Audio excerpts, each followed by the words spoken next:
In the beginning was the Word, and the Word was with God, and the Word was God. The Word was with God in the beginning.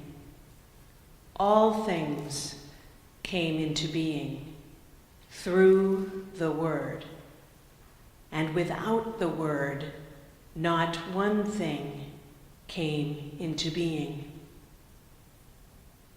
What has come into being through the Word was life, and the life was the light of the people.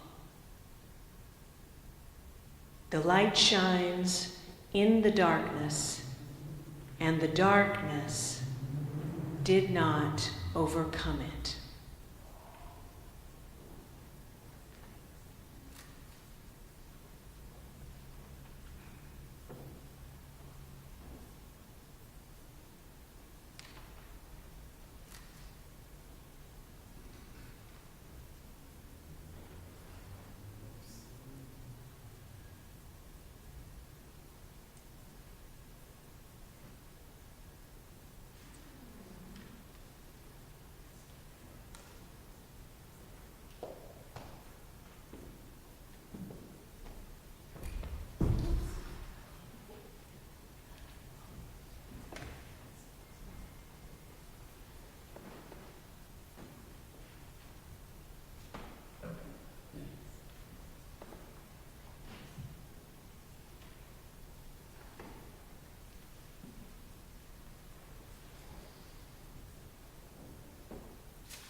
When I was 14, midday winter darkness greeted me as I left my junior high with my books tight in my arms, heading from there to the church about 5 blocks away.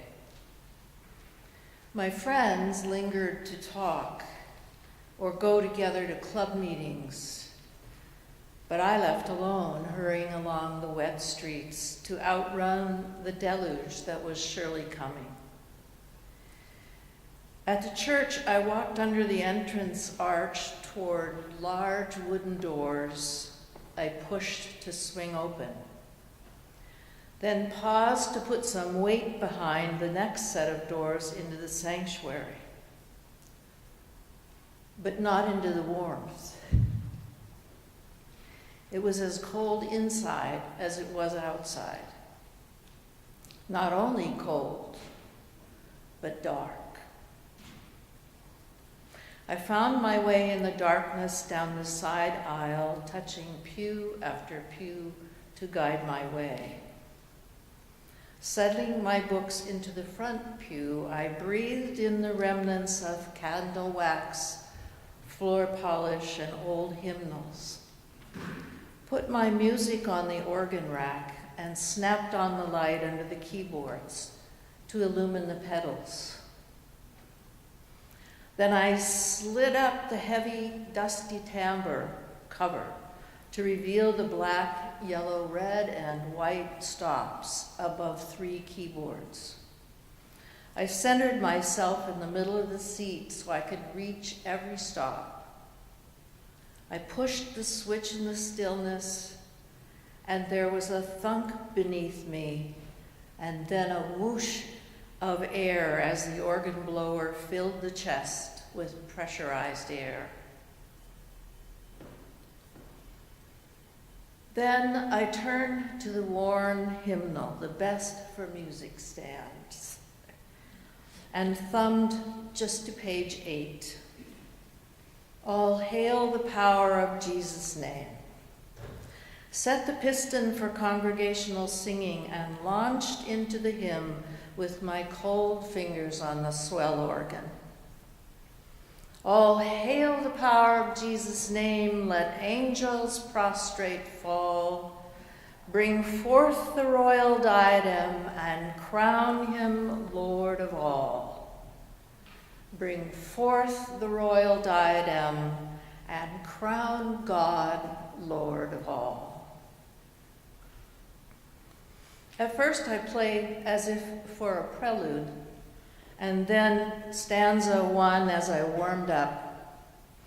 Then I changed the registration to something bolder, and finally, on the 4th verse, I coupled the swell to the great organ, shoved in the crescendo pedal, and slowed to a majestic pace to close grandly with "and crown him God of all."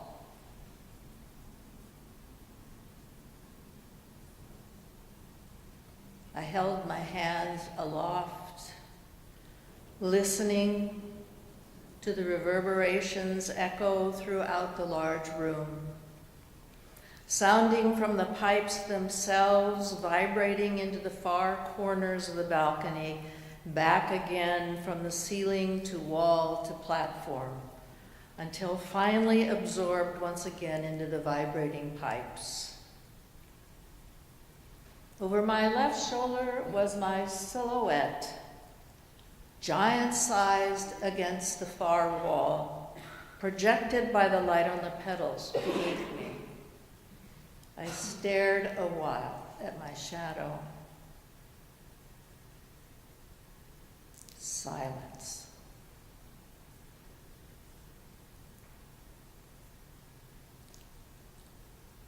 Slowly, I heard the sibilance of tires on wet streets and turned to look outside at rainwater streaming down the yellow gold stained glass of the large window to my right. Rain and darkness.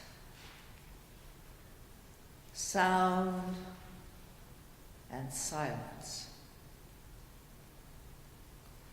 In these moments, I grew from a lonesome teenager into a witness to the sacred, to being itself, and to the power of sound, the power of silence.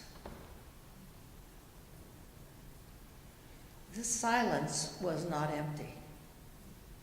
It was fulsome, not bleak, but promising. It took me out of the barrenness of walking alone in the rain to the community of saints who sing together, reminding ourselves we are not alone, as I was not. My mood had changed from solitude to community, from emptiness to a spirit of fullness. And so I was ready to begin my practice of pedals, linking fingers from key to key, from notes to lines, lines to phrases, and to music. Music served as more than sound to me, and silence was more than emptiness. Music in the silence was spirit. What do you hear?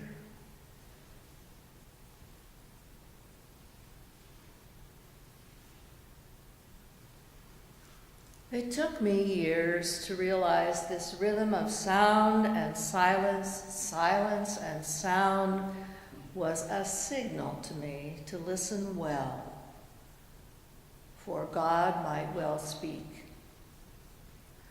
God, the still small voice in the silence, the hush of angels' wings, and the presence of the holy.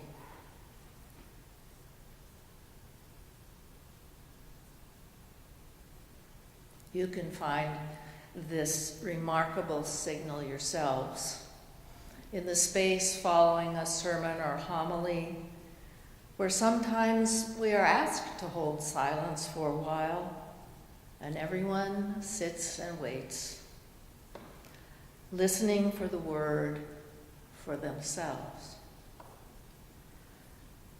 We often hold silence after the proclamation of Scripture for the same reason. We're listening for the word that is there for us, the word for this moment, this day. Now I seek silence wherever I can find it. In an empty church, a deep forest, even in my home, putting down my book, caressing our cat, waiting for the dark, turning on the lights or lighting candles, simply waiting for wisdom.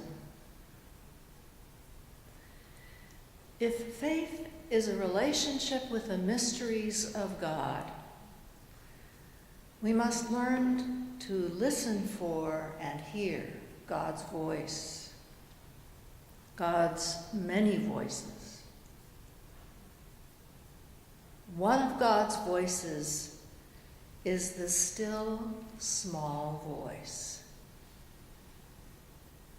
silence itself.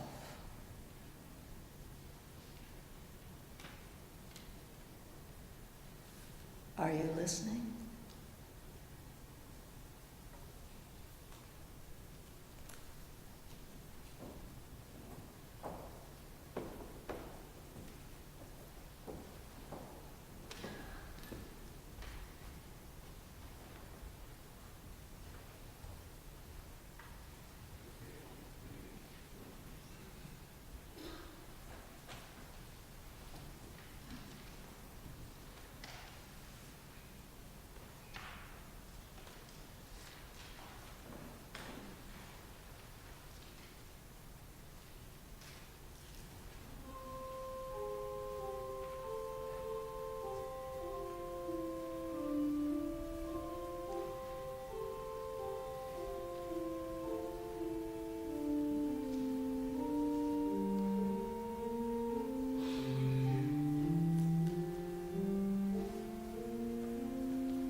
the gifts of darkness. Whatever it is that ties all living ones together, that presence that pushes outward between things, between light and darkness, between the word thought and the word uttered, between each breath, between immense anguish and the smile of gratitude, between the loss of everything and the hope for everything. Call it mystery, call it the holy, call it the Christ, call it the bond between us. Whatever you call it, it is the thin thread, visible and invisible, that ties all together. For many thousands of years, Salish peoples have been gathering during this dark time of year, first in caves, then in cedar longhouses.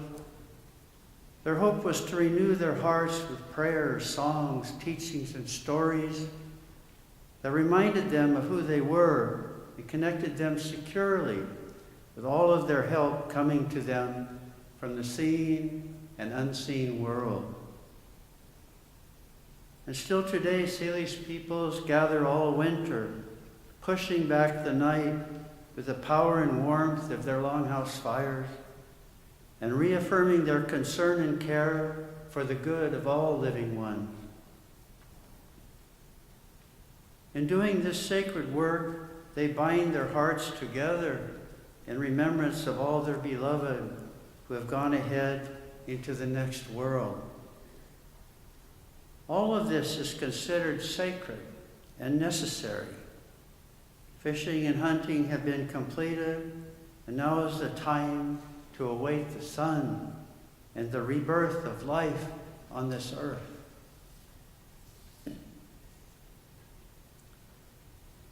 The best in us was the best in our grandparents, great-grandparents, and ancestors.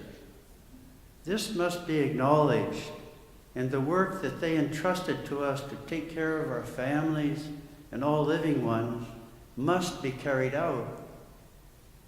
Otherwise, there will never be the reach and the rise of fern and cedar, nor the swiftness of salmon or orca, nor the running of deer and elk, nor the flight of ducks and geese, and the life of all animal beings. Their lives are inextricably tied to our lives, and a net of relationships in both the seen and unseen world that breathes with the motion of the stars and the entire universe. Coast Salish elders often say, if the salmon disappear, we will disappear. Our coming together here at this time of year has a meaning beyond our comprehension that we too easily lose in our solitary comfort. Who we are and what we are is known only in our relationship with others, our total interdependency in our active life, which is both our strength in struggle and our ultimate joy. The real miracle is being here at all, appearing, disappearing, alert or sleepy, stingy or generous, 1 second here, and in the next second in the world beyond.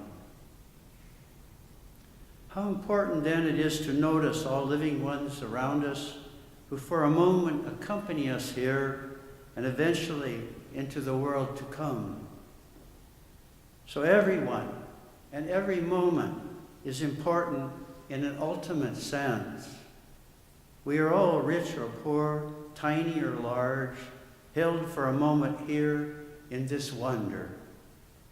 We cannot separate out the good and the bad, the difficult and the easy. It all happens here at the same time. We live in what we consider normal days with all their joys and drudgery, knowing that in less than an eye blink, we could shift worlds. And so then it is so important to study the life in and around us, asking only to be learn to be more attentive and forgiving, more open and unafraid. A day spent in doubt, fear, and procrastination is a waste of the gift that we share with all living ones. When we lose focus and concentration, we miss the music and the meaning of the universe of living ones continually communicating with us. So, off with the headphones. Close the glaring screens. It is we who must learn to appreciate all the forms of life that hold us. There is no greater mystery than the gift of life itself with its endless wonder. And we get to participate in it, each one of us a small thread in an endlessly unfolding tapestry that is the universe itself. To have been given the opportunity to be part of this unfolding is a sacred gift, and infinitely generous and kind. Even in the midst of our deepest encounters with one another, we have a deep overriding awareness at the edges of our minds that all is given, shared with us for this moment of time. Our thoughts, words, and gestures proceed from something, a presence, an all-encompassing knowing that shapes our hearts into understanding that we are held, embraced, guided in our total human fragility.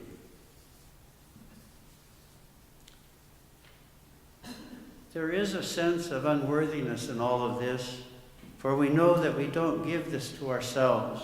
We are simply given wisdom and our acts of love as the moment and the needs of the moment arise. This awareness is truly humbling. It places us here on this earth in this vast universe as fellow travelers with all living ones, knowing we do nothing, claim nothing just in ourselves. We are simply claimed and given by a love beyond our comprehension. No matter what happens during our sojourn on this world, this will always be true. It will only be in our passage into the next world that we will know the depth and breadth of the hearts, arms, and hands that held and guided us. We really have only one duty in life. We must share what has been shared with us. To sum it up, we are like large wooden rain barrels that fill to overflowing with the winter rains. Over many years, the curved oak slats that round the barrel sag and separate, releasing even more water down the sides of the barrel. Eventually, the sides of the barrel fail altogether, and all of the water flows out to nourish the earth and all living ones.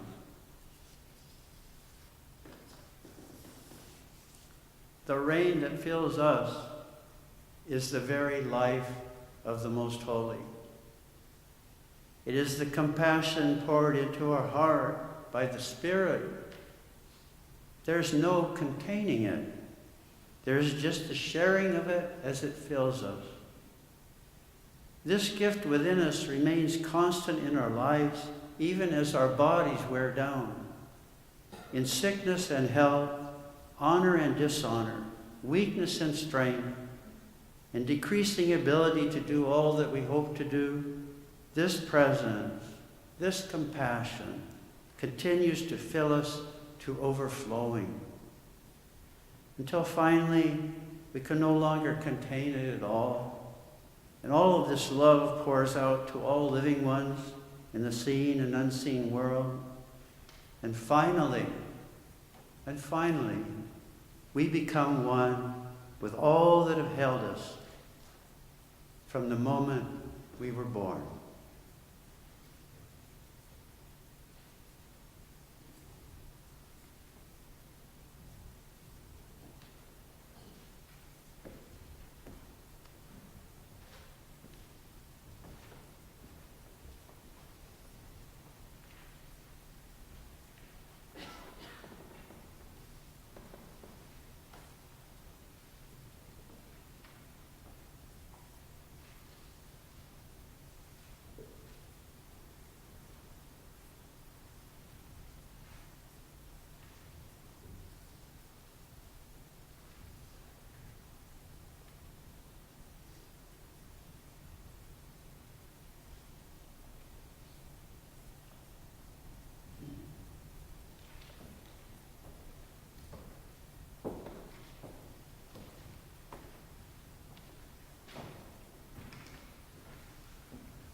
join in silent meditation.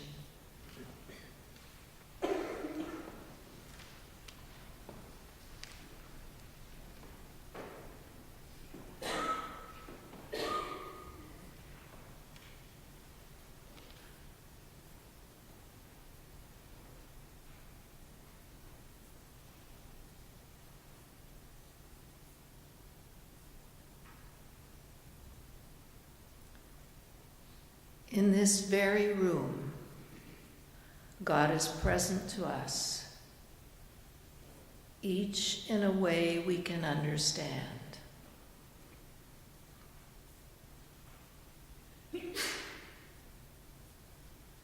Listen.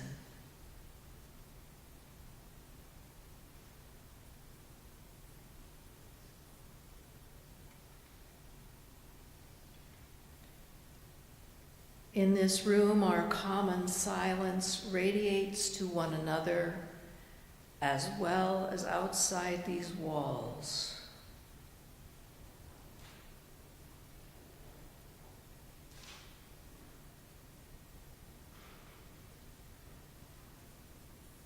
Breathing.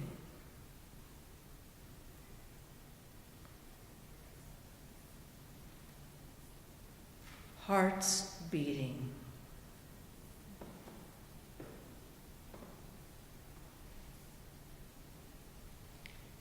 The prayers of those we love and those who love us, and those we do not know, far away.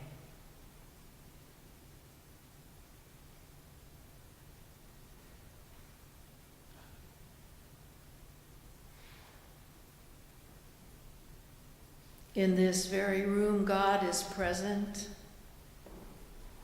and God is coming. Always coming.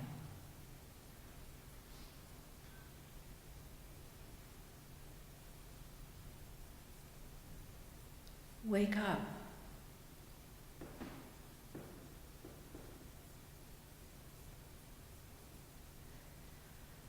As you awaken and your friends awaken, your neighbors, strangers around you, slowly the world awakens to the mysteries of the cosmos.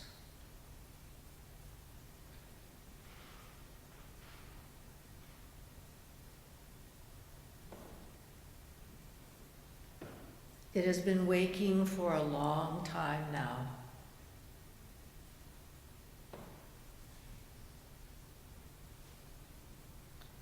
And it has a long way to go.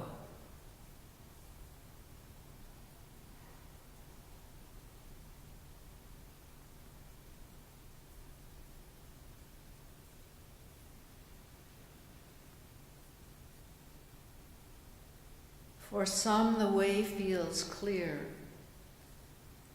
Choices work or have in the past. Friends are close. Neighbors are friendly, even those we do not know.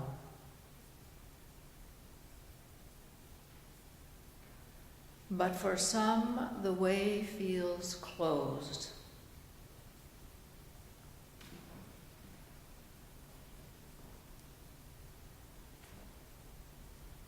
Choices are blocked.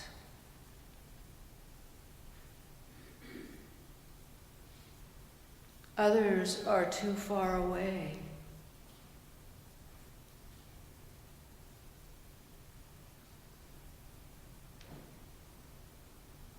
No one is helping.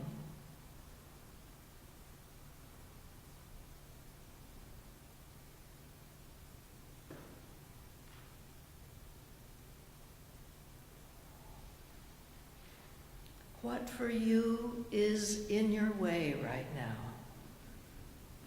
What is stopping you?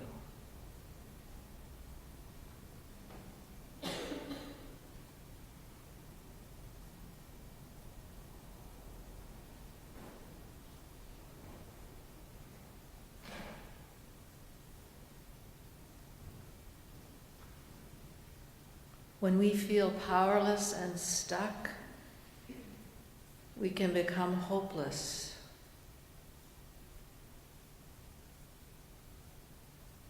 Not knowing which way to turn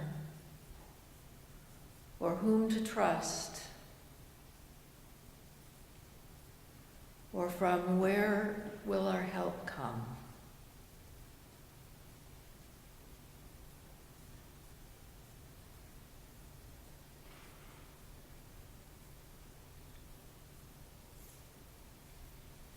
This is a time, this is a season to examine the future, to weigh our choices, to consider many things, to walk with a wise one or a spiritual leader for guidance.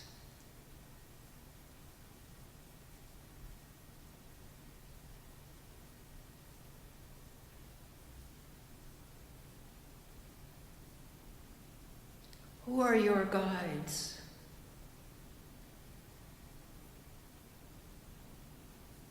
Who can help?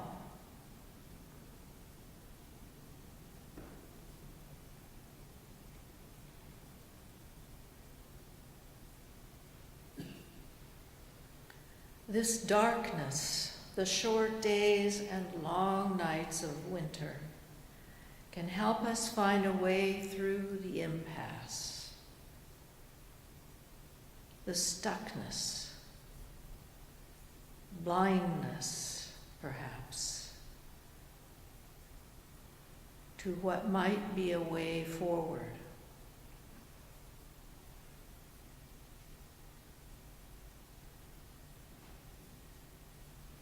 A way forward? Really? We wait for clarity. And there is none. But when no solution appears, consider stopping altogether.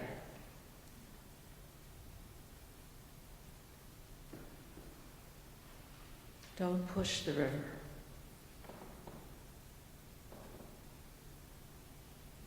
Let it flow. Or let it eddy. Let it even run dry. The river will return.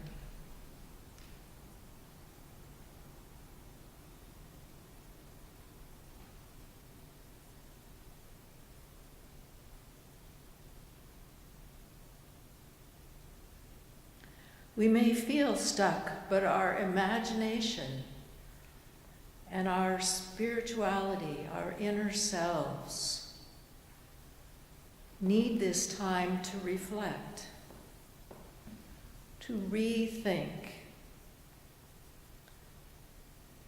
simply to be.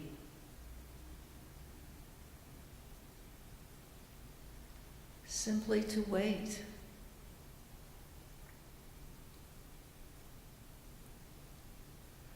Sometimes we must simply wait.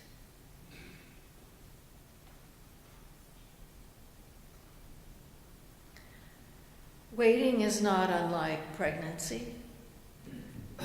Remember how Mary prepared for Jesus' birth, even journeying at a very bad time.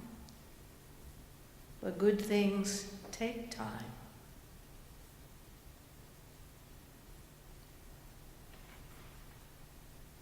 This is perfect, this darkness. What in you needs this time? Despite what draws you aside, your bright screens, your games, your texts, your mail, your calendar. What in you needs time?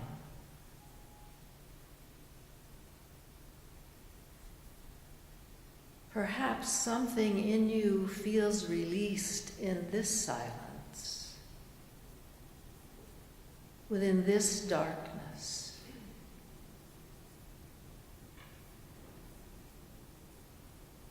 What in it invites you? What in you welcomes the waiting?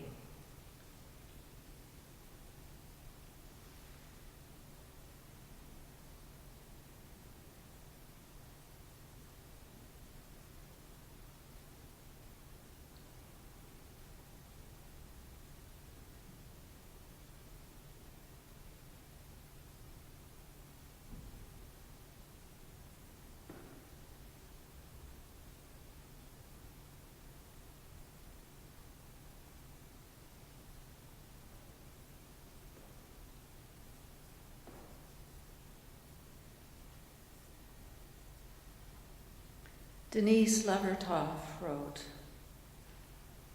"As swimmers dare to lie face to the sky, and water bears them, as hawks rest upon air, and air sustains them, so would I learn to attain free fall and float into Creator Spirit's deep embrace, knowing no effort earns that all-surrounding grace." May it be so.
In a moment, we're going to invite you forward to gather around the table for a poem that Father Pat wrote just for this occasion, and the lighting of our candles, a song, and the sign of peace. But before this happens, we just wanted to make a few announcements so that we could end with that instead of announcements. First, we invite you to join us in the fellowship hall after the service for refreshments, fellowship, and to thank everyone who involved this evening. And if you'd like to learn more about the ISC and our upcoming offerings, there's a resource table in the vestibule and in the fellowship hall. And second, if you enjoyed this evening and would like to revisit the presentations or share them with people who could not be here, we are videotaping this and we'll post that at the ISC website, hopefully by next week. So more information is at the bottom of your program on where to go to find that recording. And third, if you were at all touched by this evening, we invite you to consider making a response by giving a free will offering. We suggest $10 a person to help Both of our organizations recover the costs for the parking lot, the stipends, refreshments, supplies, and administrative time, but donations of any amount, no matter how small, will be greatly appreciated. And the ushers will be at the back of the doors in the back of the church with baskets to receive your donations. So thank you in advance for your generosity. Lastly, there's some very important people to thank. I'd ask that they stand if possible after I read your names, and let's try to hold our applause until they're acknowledged. So first, we would really like to thank Pastor Tim Phillips for being so receptive and for welcoming the ISC as a partner. At our initial meeting, it was a delight for us to discover that we share an ecumenical vision and a common desire for a faith that integrates both contemplation and action. So thank you, Pastor Tim. And I'd also like to thank a former ISC board member and a Seattle First Baptist member, Linda Zog, who helped to connect our two organizations. For Associate Pastor Harriet Platts, and the staff and volunteers here at Seattle First Baptist, especially Darren Hochstetler, the church administrator who literally worked feverishly through the night to take care of the details. For April Zur, our amazing organist. For Kelly Whitlock on the lights and the sound. Paul Fellner, Tim Clay, Carol Hondard, the ushers, and all who've helped behind the scenes. So thank you so much for your work and your gracious hospitality in hosting this evening and sharing such a beautiful space with us. I'd also like to thank the ISC staff and board, especially Executive Director Matt Barmore, and my colleagues Carolyn Hickman and Maria Ochoa for their kind and patient support. And I'd like to thank our friend Carla Orlando, who proclaimed the John reading this evening. Her great-grandfather, C.J. Erickson, designed and built this building. So it's wonderful to have Carla participating. And Diane Ahern, who captured this evening on film for us. And I want to thank Bev Peters and her daughter, Darlene, who came down from La Conner, from the Swinomish Reservation, and for sharing their family song and their heritage for us, and for just starting the evening with a powerful reminder of our roots and where it all began. So thank you. And last but not least, our presenters, Reverend Catherine Franson and Father Pat Toohey, our deepest gratitude for sharing your stories, your poetry, your profound wisdom, and your mystical and cosmic understanding of the gifts of darkness. So thank you.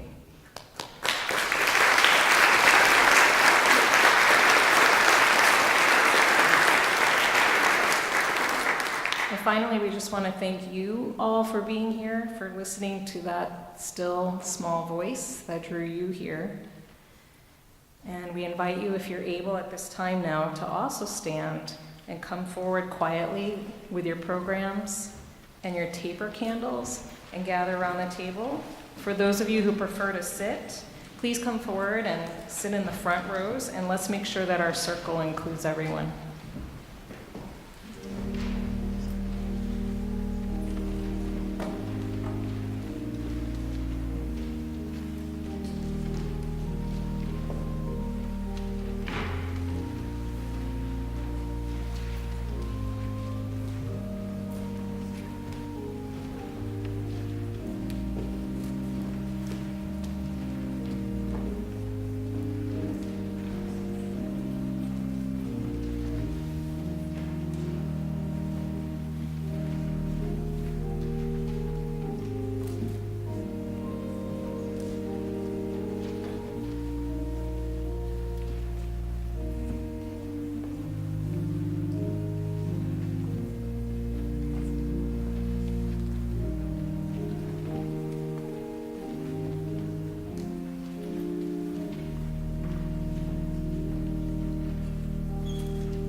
closer than that. Watch your hair.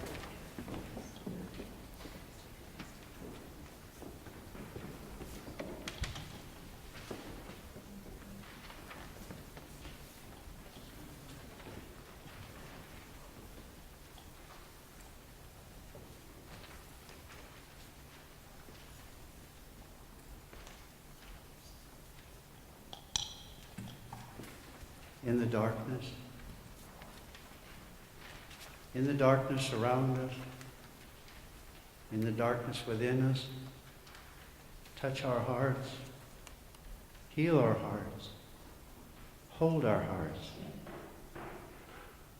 What do we have here when everything is broken down, simplified, baseline? We have one another. We have all this company here in the seen and unseen world. We have the best and worst of us all in one bundle. Not in the precarious unity of children seeking attention, seeking love. We are here together as friends for the whole road. We face things together, imperfect as we are, imperfect as everything is. We breathe, we join hands, we sing, we live, or we die alone. And when dawn comes after the long night, may it be shining when we all come to you.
the Christ child